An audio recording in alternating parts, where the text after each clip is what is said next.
দীপ্ত সন্ধ্যার সংবাদে সবাইকে স্বাগত জানাচ্ছি। আমি দোলা ডলারের শুরুতেই জানাবো সংবাদ শিরোনাম। চীন সফরে বুলেট ট্রেনে করে বেজিং পৌঁছালেন প্রধানমন্ত্রী। দেশটির প্রধানমন্ত্রীর সঙ্গে দ্বিপক্ষীয় বৈঠক কাল। ইরানে হামলা চালানো থেকে ট্রাম্পকে বিরত রাখতে সিনেটে বিল পাস, পক্ষে ভোট দেন 4 রিপাবলিকান।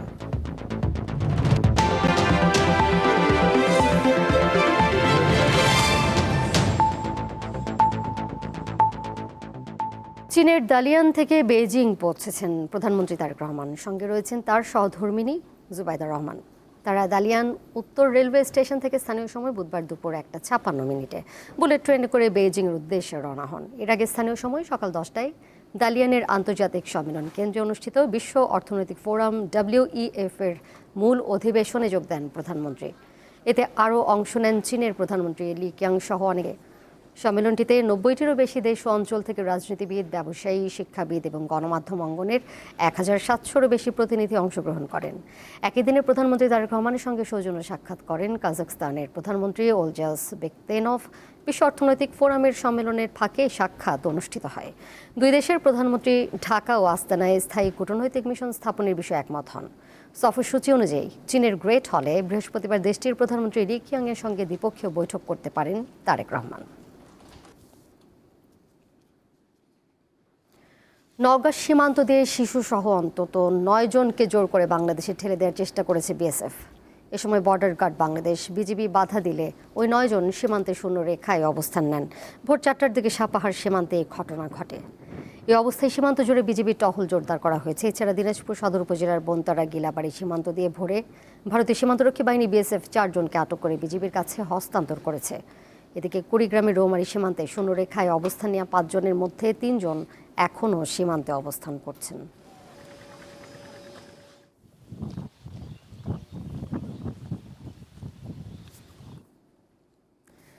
ধীরে ধীরে আলো ফুটছে ফ্যামিলি কার্ডের উপকারভোগীদের পরিবারে। এরই মধ্যে মৌলভীবাজারের শ্রীমঙ্গল উপজেলার 3টি গ্রামের মোট 155টি পরিবারের নারীরা ফ্যামিলি কার্ড পেয়েছেন। সরকারের সহায়তার অর্থ দিয়ে কেউ করছেন হাঁস মুরগি পালন, কেউ বা খরচ করছেন সন্তানের শিক্ষার জন্য। হতদরিদ্র ও নিম্ন পরিবারের নারীদের ফ্যামিলি কার্ড দিতে শুরু করেছে সরকার। দরিদ্রতা তাদের জীবনের যেমন কঠিন পরীক্ষা নিচ্ছে, তেমনি ফ্যামিলি কার্ড সেখান থেকে ঘুরে দাঁড়ানোর যেন এক সেতু বন্ধন। এরই মধ্যে মৌলভীবাজারের শ্রীমঙ্গলের অনেক পরিবারের নারীরা হাতে পেয়েছেন এই কার্ড। কোনো মধ্যস্বত্বভোগী ছাড়াই তারা প্রতি মাসে হাতে পাচ্ছেন 2500 টাকা, যা এসব নারীদের অর্থনৈতিক ক্ষমতায়ন নিশ্চিত করেছে। পাশাপাশি জীবনযাত্রার ব্যয় মেটানোর ক্ষেত্রেও রাখছেন অবদান। কার্ড পেয়ে আমার ছেলে মেয়ের লেখাপড়ার পিছনে টাকা খরচ করা। আমার তো আগামী হালকে দিছি আমার ছেলের বেতন 1500 টাকা, আমার মেয়ের বেতন দিছি 400 টাকা। আমরা অনেক কষ্ট করি এক জিনিস খাইয়া না খাইয়া তো বেতনটা দেওয়া লাগছে, পড়ার খরচটা তো আর কোনো আর এটা না দিলেও নাই। অনেকেই সন্তানের লেখাপড়ার খরচ ও হাঁস মুরগি পালন সহ নানা উন্নয়নমূলক কাজে ব্যবহার করছেন প্রধানমন্ত্রীর দেয়া ফ্যামিলি কার্ডের অর্থ। আমরা হাঁস মুরগি কিনছি, আমরা উন্নত হয়েছে। আমি ফ্যামিলি কার্ড পাইয়া আমার বাচ্চারে আমাদের সাথে ভর্তি করছি, আমার মায়ের জন্মদিন কার্ড করছি। ফ্যামিলি কার্ড পাইয়া অনহার উপহার পাইছি, বিপদ আসলা বিপদ সারলাম। কোন পরিবারের প্রধান উপার্জনক্ষম ব্যক্তিটি হয়তো দীর্ঘদিন অসুস্থ, তার চিকিৎসায়ও ব্যবহৃত হচ্ছে ফ্যামিলি কার্ড। আমার প্রধানমন্ত্রী দেওনে এটা আমার খুব উপকারী হয়েছে। আমার স্বামী অসুস্থর মাঝে তো চলাফেরা যেতে পারে না, আমার মেয়ের পড়ার খরচ দিয়েছি। ফ্যামিলি কার্ড তৃতীয় পর্যায়ে মির্জাপুর ইউনিয়নের 155টি পরিবারকে প্রাথমিকভাবে মাননীয় প্রধানমন্ত্রী ফ্যামিলি কার্ড বিতরণ করেছেন। আমরা 15 থেকে 20 দিনের মধ্যেই পুরো কার্যক্রমটি একটি ওয়ার্ডের জন্য সম্পন্ন করতে পেরেছি। উপকারভোগীরা বলছেন, ফ্যামিলি কার্ডের মাধ্যমে পাওয়া এই সহায়তা শুধু তাৎক্ষণিক প্রয়োজনই পূরণ করছে না, বরং অনেক পরিবারকে শিক্ষা, চিকিৎসা ও ক্ষুদ্র আয়ের পথ তৈরি করতেও সহায়তা করছে। কামরুন নাহার, দীপ্ত, বার্তা কক্ষ। পঞ্চগড়ের তেঁতুলিয়ার ডাহুক নদী থেকে অবৈধভাবে পাথর উত্তোলনকারী মহাজন আবু তাহিরকে জেল হাজতে পাঠিয়েছে আদালত। পুলিশের দায়ের করা একটি মামলায় গত 22 জুন আদালতে হাজিরা দিতে গেলে তার জামিন নামঞ্জুর করে জেল হাজতে পাঠানোর নির্দেশ দেন চিফ জুডিশিয়াল ম্যাজিস্ট্রেট আদালতের বিচারক। অবৈধভাবে ড্রেজার মেশিন ব্যবহার করে ডাহুক নদী থেকে প্রাকৃতিক খনিজ সম্পদ পাথর ও বালু উত্তোলন করার অভিযোগে পুলিশে মামলা করে। আবু তাহের তেঁতুলিয়া উপজেলার বুড়াবুড়ি ইউনিয়নের বাসিন্দা। পুলিশ জানায় তাহেরের বিরুদ্ধে ভূমি দখল, ডাহুক নদী থেকে অবৈধভাবে পাথর উত্তোলন, প্রতারণা সহ বিভিন্ন অভিযোগে বেশ কয়েকটি মামলা চলমান রয়েছে। তিনি দীর্ঘদিন ধরে সন্ত্রাসী তৎপরতা চালিয়ে ডাহুক নদী ও আশপাশের জমি থেকে অবৈধভাবে পাথর উত্তোলন করে আসছিলেন।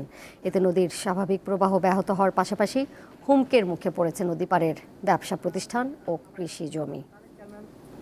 নদী যেদিক দিয়ে যায় ওদিক দিয়ে আমার পাথর তুলি, ওরা বলতেছে জমি আমরা নদী ভাগা করে পাথর তুলছে, যে ভুল। রাজনৈতিক ফায়দা নিতে জামায়াতপন্থী 18 জন ডেপুটি ও সহকারী অ্যাটর্নি জেনারেল পদত্যাগ করেছেন বলে মন্তব্য করেছেন বিএনপির আইন বিষয়ক সম্পাদক বদরুদ্দোজা বাদল। বুধবার সাংবাদিকদের কাছে এই অভিযোগ তুলে ধরেন তিনি।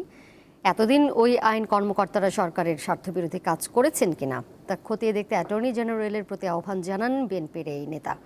এর আগে জুলাই সনদ বাস্তবায়ন না হওয়া, সুপ্রিম কোর্ট সচিবালয় অধ্যাদেশ ও সুপ্রিম কোর্টের বিচারক নিয়োগ অধ্যাদেশ বাতিল করার বিষয়ে আপত্তি তুলে মঙ্গলবার পদত্যাগ করেন জামায়াতপন্থী 7 জন ডেপুটি এবং 11 জন সহকারী অ্যাটর্নি জেনারেল।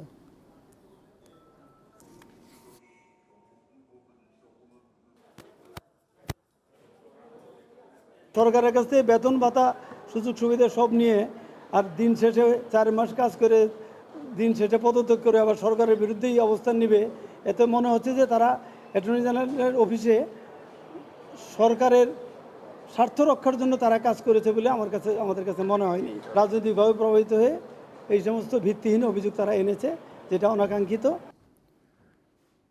আন্তর্জাতিক প্রসঙ্গ, ইরানের যুদ্ধ নিয়ে মার্কিন সিনেটে এবার বড় ধাক্কা খেলেন যুক্তরাষ্ট্রের প্রেসিডেন্ট ডোনাল্ড ট্রাম্প।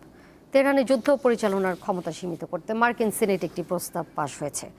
এই প্রস্তাব অনুসারে ইরানে সামরিক অভিযান চালাতে বা পরবর্তী কোনো পদক্ষেপের আগে কংগ্রেসের বাধ্যতামূলক অনুমোদন নিতে হবে। আল জাজিরা জানায়, স্থানীয় সময় মঙ্গলবার অনুষ্ঠিত ভোটাভুটিতে কয়েকজন রিপাবলিকান সিনেটর ও ডেমোক্র্যাটদের সঙ্গে যোগ দেন। 50-48 ভোটে প্রস্তাবটি অনুমোদিত হয়, যদিও এটি একটি প্রতীকী পদক্ষেপ হওয়ার সম্ভাবনা বেশি। ধারণা করা হচ্ছে এই প্রস্তাবে প্রেসিডেন্ট ডোনাল্ড ট্রাম্প ভেটো দেবেন। The clerk will report the nomination. ইতিহাসের সবচেয়ে উষ্ণতম সময় পার করছে ইউরোপের দেশ ফ্রান্স। দেশটিতে চলমান তাপপ্রবাহ থেকে বাঁচতে বিভিন্ন স্থানে সাঁতার কাটতে নেমে অন্তত 40 জন প্রাণ হারিয়েছেন।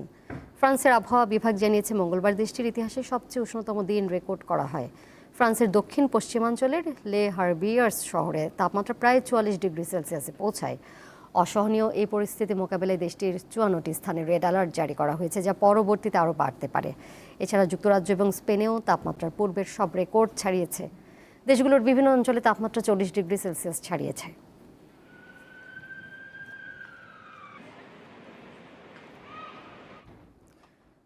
সুইজারল্যান্ডে প্রথম দফার বৈঠক শেষে শান্তি চুক্তির প্রধান শর্তগুলো নিয়ে বিরোধ দেখা দিয়েছে যুক্তরাষ্ট্র ও ইরানের মধ্যে। বিশেষ করে পরমাণু কর্মসূচি, ইরানের অবরুদ্ধ অর্থ ছাড় এবং লেবাননে ইসরায়েলের যুদ্ধ বন্ধ নিয়ে একমত হতে পারছে না দুই পক্ষ। যুদ্ধ শেষ করার লক্ষ্যে গত বুধবার সমঝোতা চুক্তি সই করে যুক্তরাষ্ট্র ও ইরান। এরপর রোববার সুইজারল্যান্ডে প্রথম পর্বের আলোচনায় বসে দুই পক্ষ। তবে সমঝোতার এক সপ্তাহের মাথায় চুক্তির প্রধান শর্তগুলো নিয়ে পরস্পর বিরোধী বিবরণ দিচ্ছে দেশ দুটি। বিশেষ করে পারমাণবিক পরিদর্শন, হরমুজ প্রণালীর নিয়ন্ত্রণ ও জব্দ সম্পদ নিয়ে স্পষ্টই মতবিরোধ দেখা দিয়েছে তাদের মধ্যে। সবচেয়ে বড় মতবিরোধ দেখা দিয়েছে পারমাণবিক কর্মসূচি নিয়ে। যুক্তরাষ্ট্রের দাবি, আন্তর্জাতিক পারমাণবিক শক্তি সংস্থাকে পুনরায় পরিদর্শনের অনুমতি দিয়েছে ইরান। কিন্তু এই দাবি অস্বীকার করে তেহরান বলছে, এখনো IAEA পরিদর্শনে কোনো চূড়ান্ত সিদ্ধান্ত হয়নি। ইরানের ইউরেনিয়াম সমৃদ্ধকরণ কর্মসূচি নিয়ে দুই দেশের মধ্যকার বিরোধ দীর্ঘদিনের। যুক্তরাষ্ট্র চায় ইরান তাদের মজুত সমৃদ্ধ ইউরেনিয়াম হস্তান্তর করুক, তবে ইরান তা প্রত্যাখ্যান করেছে। ইরানের দাবি, যুক্তরাষ্ট্রের জব্দ করা প্রায় $12 বিলিয়ন সম্পদ মুক্ত করার বিষয়ে সমঝোতা হয়েছে। তবে ওয়াশিংটন বলছে, যদি কোনো সম্পদ মুক্ত করা হয় তা কেবল যুক্তরাষ্ট্র থেকেই খাদ্য ও ওষুধ কেনার জন্য ব্যবহার করতে হবে। এই শর্ত প্রত্যাখ্যান করেছে তেহরান। এছাড়া হরমুজ প্রণালীতে ইরানের টোল আদায় মেনে নেওয়া হবে না বলেও জানিয়েছে ওয়াশিংটন। চুক্তির সবচেয়ে গুরুত্বপূর্ণ শর্ত লেবাননে হামলা ও অভিযান বন্ধের বিষয়টিও অমীমাংসিত রয়ে গেছে। ইরানের দাবি, চুক্তি অনুযায়ী ইসরায়েলকে হামলা থামিয়ে লেবানন থেকে সেনা প্রত্যাহার করতে হবে। কিন্তু ইসরায়েল দক্ষিণ লেবাননে দখল ও সামরিক অভিযান অব্যাহত রাখার ঘোষণা দিয়েছে। দুই পক্ষের পরস্পর বিরোধী দাবি সমঝোতা স্মারকের বাস্তবায়ন নিয়ে প্রশ্ন তুলেছে। তবে এরপরও ইরানের সঙ্গে আলোচনা মসৃণভাবে এগিয়ে যাচ্ছে বলে দাবি করেছেন ট্রাম্প। ইশরাত সুমা, দীপ্ত বার্তা কক্ষ। এবারে বিআরবি কেবলস নিবেদিত ফিফা ওয়ার্ল্ড কাপ 2026।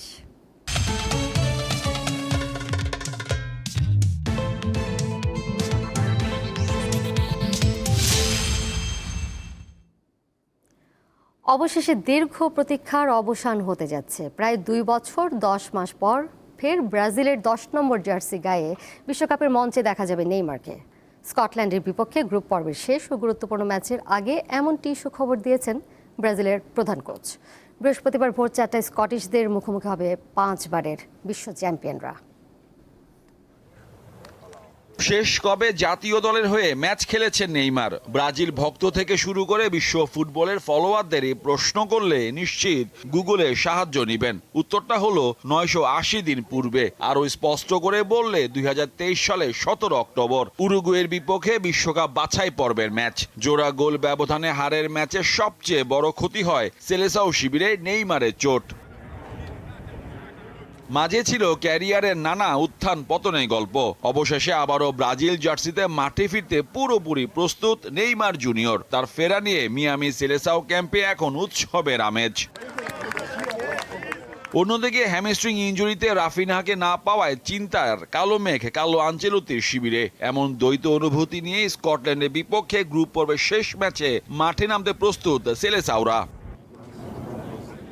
ইনজুরি কাটিয়ে উঠলেও নেইমারকে শুরুর একাদশে নাও খেলাতে পারেন ইতালিয়ান মাস্টার মাইন্ড। আর রাফিনহার জায়গায় তরুণ রায়ানের নামার সম্ভাবনা বেশি। অন্যদিকে দারুণ ছন্দে থাকা ভিনিসিয়াস জুনিয়রের সাথে আক্রমণ ফাঁকে থাকবেন হাইতি জালে 2 গোল দেওয়া ম্যাথুস কুনহা। মাঝ মাঠে অভিজ্ঞ ক্যাসিমিরো, ব্রুনো গুইমারায়াস আর লুকাস পাকেতা ত্রয়ী খেলবে এক বুক ভরসা নিয়ে। রক্ষণ ভাগে অধিনায়ক মার্কিনিওস ও গ্যাব্রিয়েল মাগাহায়াসের উপরই ভরসা থাকবে ব্রাজিলের। সাথে গোল পোস্টের নিচে অতন্দ্র প্রহরী হিসেবে থাকছেন লিভারপুলে বিশ্বস্ত আলিসন বেকার। বেঞ্চে এন্ড্রিক কিংবা মার্টিনেলির মতো প্রতিভারা থাকলেও শীর্ষে থেকে গ্রুপ পর্ব শেষ করতে স্কটল্যান্ডকে হারানোর কোনো বিকল্প নেই। বরং সাম্বা দেশের লক্ষ্য হবে বড় ব্যবধানে জয় নিয়ে মাঠ ছাড়ার। 5 বারে বিশ্ব চ্যাম্পিয়নরা ড্র করলেও নকআউটে ওঠার সুযোগ পাবে। তবে স্কটিশদের জয়ের কোনো বিকল্প নেই বললেই চলে। অতীতে 9 বার বিশ্ব আসরে অংশ নিলেও কখনোই গ্রুপ পর্বে বাধা টপকাতে পারেনি তারা। বিশ্বকাপে স্কটল্যান্ডের বিপক্ষে ব্রাজিলের মুখোমুখি লড়াইও একতরফা। 4 বারে দেখায় 3 বার জয় পেয়েছে সেলেসাওরা আর 1টি ম্যাচ ড্র হয়েছে। 2 দলের ম্যাচে আছে অদ্ভুত পরিসংখ্যানও। ইতিহাস বলছে 1974, 82, 90 এবং 98 বিশ্বকাপে স্কটিশদের হারানো 4টি আসরে কোনোটিতেই শেষ পর্যন্ত শিরোপা জিততে পারেনি ব্রাজিল। উত্তর আমেরিকার মাটিতে এবার সেই ফারাক কাটাতে পারবে কি আঞ্চেলতি শিষ্যরা? মোহাম্মদ হাসিব, দীপ্ত স্পোর্টস। এর সাথে শেষ করব দীপ্ত সন্ধ্যার সংবাদ। যাবার আগে শিরোনামগুলো জানিয়ে দেবো আরও একবার। চীন সফরে বুলেট ট্রেনে করে বেজিং পৌঁছালেন প্রধানমন্ত্রী। দেশটির প্রধানমন্ত্রীর সঙ্গে দ্বিপক্ষীয় বৈঠক কাল। ইরানে হামলা চালানো থেকে ট্রাম্পকে বিরত রাখতে সিনেটে বিল পাস, পক্ষে ভোট দেন 4 রিপাবলিকান।